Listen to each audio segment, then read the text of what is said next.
আমরা ছোটোবেলা থেকে এই হাদিস পড়েছি, শুনেছি, নিজেরা ওয়াজও করেছি যে গরিব 500 বছর আগে ভেসতে যাবে। শোনেন নাই আপনারা?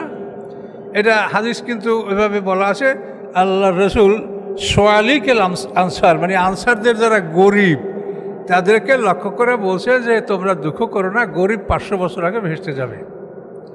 তো এখন 500 বছর আগে ভেসতে যাইতে হলে যেই ভেসতে যাবে সে তো তার আমলনামা নিয়ে যাবে, সে আমলনামা নিয়ে যাবে, খালি তো যেতে পারবে না কেউ ভেসতে। যতক্ষণ আমলনামা দেওয়া না হবে ততক্ষণ আপনি স্থায়ী ঠিকানায় যেতে পারবেন না। যে ওয়াইমেন কুমিল্লা ওয়ারিদুয়া কানা আলা রাব্বি ঘাতবাম মাগজিয়া, এটা কোন সূরায়? মরিয়ম না মরিয়ামে। তো এই যে যেখানে বলা আছে যে তোমরা প্রত্যেকেই ওয়াইমেন কুমিল্লা ওয়ারিদুয়া, প্রত্যেকেই তোমরা দুযোগে ঢুকবে, কানা যালিকা আলা রাব্বি ঘাতবাম মাগজিয়া, এটা তোমার রবের উপরে চূড়ান্ত সিদ্ধান্ত। সুম্মা নুনাজ্জিল্লাযিনা তাকাও ওয়া নাযারুল যালিমিনা ফিহা জিসিয়া, তারপর আমি মুত্তাকিনদেরকে বের করবো ওখান থেকে আর জালেমদেরকে রেখে দেব। তো এই রাইখে দেওয়াটা কিন্তু চূড়ান্ত ফয়সালা না, তার কারণ এখন কারো কাছে আমলনামা নাই, আমলনামা তারা পায়নি। কাজে আমলনামা না পাওয়া পর্যন্ত কেউ চূড়ান্ত ঠিকানায় যাবে না। এগুলো খুব গভীর কথা, কোরআনের এই কথাগুলা বুঝলে আপনাদের অন্য অন্য জ্ঞানটা আপনারা সহজে বুঝতে পাবেন। তাহলে চূড়ান্ত ঠিকানায় যাব কখন? আমলনামা যখন হাতে আসবে। এই আমলনামাটা হাতে আসবে কখন? এইটা কাউকে আল্লাহ তাআলা আগে পরে দেবে না। যদি 500 বছর আগে ভেসে যাইতে হয় কারো, তো 500 বছর আগে তার আমলনামা পাইতে হবে হাতে। কিন্তু আমরা কোরআন স্টাডি করে দেখেছি যে আমলনামা আল্লাহ কাউকে আগে পরে দিবে না, সবাইকে একসঙ্গে আমলনামা দেওয়া হবে। সকল মানুষের গলার থেকে আমলনামা খুলে নেওয়া হবে, তারপরে ওজন করাবে, পরীক্ষা করা হবে, প্রশ্ন উত্তর করা হবে, এগুলি সব করার পরে এগুলি আকাশে উড়িয়ে দেওয়া হবে। এই জন্যকে তায়ের বলা হয়, উড়ন্ত পাখি। তো আকাশে উড়িয়ে দেওয়ার পরে সবাই খালি হাতে খালি গলায়, এই সময় প্রত্যেকটা মানুষ খুব চিন্তিত থাকবে। শোনেন, পরীক্ষা তো আপনারা দিচ্ছেন, আমরা দিচ্ছি, তাই না? যে ফার্স্ট ডিভিশন পাবে, রেজাল্টের দিন কি তারও ঘুম হয় না, কি যে আল্লাহ কি ফল আমার হয়, কি বলেন? পরীক্ষা যারা দিছে ফলের জন্য সবাই উদ্গ্রীব থাকে, উৎকণ্ঠা সবার মধ্যে থাকে যে আমি কি পাবো, কি দেওয়া হবে।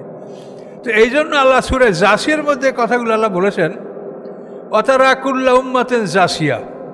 হ্যাঁ রাসূল, আপনার সমস্ত উম্মত দেখতে পাবেন জাসিয়া, যে তারা নতজানু অবস্থায় হাঁটু গেড়ে বসে আছে। কেন বসে থাকবে? কুল্লু উম্মাতিন তুদআ ইলা কিতাবিহা, সকল উম্মতকে তাদের কিতাবের জন্য, আমলনামা গ্রহণ করার জন্য ডাকা হবে। তা দেখেন, কুল্লা উম্মাত, সকলে, কেউ বাকি থাকবে না। সকল উম্মতকে তুদআ ইলা কিতাবিহা, তার আমলনামার দিকে ডাকা হবে যে তুমি আমলনামা গ্রহণ করার জন্য প্রস্তুত থাকো। তো সমস্ত মানুষের বিচার সমাপ্ত হয়ে যাবে, আমলনামাগুলি আকাশে উঠতে থাকবে। তখন আল্লাহ তাআলা সমাপ্তি ঘোষণা করবেন, বিচারের সমাপ্তি। তখন এই আমলনামা উড়ে উড়ে যারা পাস করবে তাদের ডান হাতে এবং যারা ফেল করবে তাদের বাম হাতে, এই দুই হাতে আমলনামা, ডান এবং বাম। ডান হাতওয়ালারা জান্নাতে ঢুকবে, বাম হাতওয়ালারা জাহান্নামে ঢুকবে। এই দুইটা ঠিকানার বাইরে কোনো ঠিকানা নেই। এখন এই আমলনামা পাওয়ার পরে সবাইকে একসঙ্গে জান্নাতের দিকে নিয়ে যাওয়া হবে। রেদওয়ান গ্রুপের ফেরেশতারা তখন দায়িত্ব গ্রহণ করবে। এই রেদওয়ান গ্রুপের ফেরেশতারা দায়িত্ব গ্রহণ করবে এবং এদেরকে জান্নাতের দিকে নিয়ে যাওয়া হবে। এবং সূরা জুমারে কি বলা হয়েছে? ওয়াসিকাল্লাযীনা আত্তাকাউ রাব্বাহুম ইলাল জান্নাতি জুমারা, যারা তাদের রবকে ভয় করেছে তাদেরকে তাদের বাহন হাঁকিয়ে তাদেরকে দলে দলে জান্নাতের দিকে নিয়ে যাওয়া হবে। দলে দলে কেন? দলে দলে হলো, পৃথিবীতে আমাদের ডিভিশন হলো 3টা, first division, second division, third division. আর ওখানে ডিভিশন হলো 8টা, first division, second division, third division, fourth division, fifth division, sixth division, seventh division, eighth division. 8টা ডিভিশন, জান্নাত 8টা। এই 8টা ডিভিশনের লোক, এই জন্য বলছে জুমারা, দলে দলে যাবে।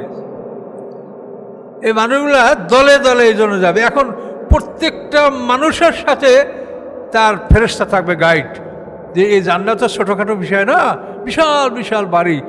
এখন আপনি ফার্স্ট ক্লাস যারা তারা কোন এরিয়া, সেকেন্ড ক্লাস, এরকম 8টা গ্রুপ, এভাবে ফেরেশতারা আমাদের সাথে থাকবে এবং তারা আমাদের সঠিক বাড়িতে পৌঁছে দেবে।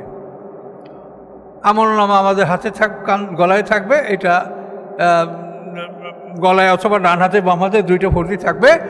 তো এভাবে আল্লাহ তাআলা সবাইকে জান্নাতে পৌঁছাবেন একই সময়ে।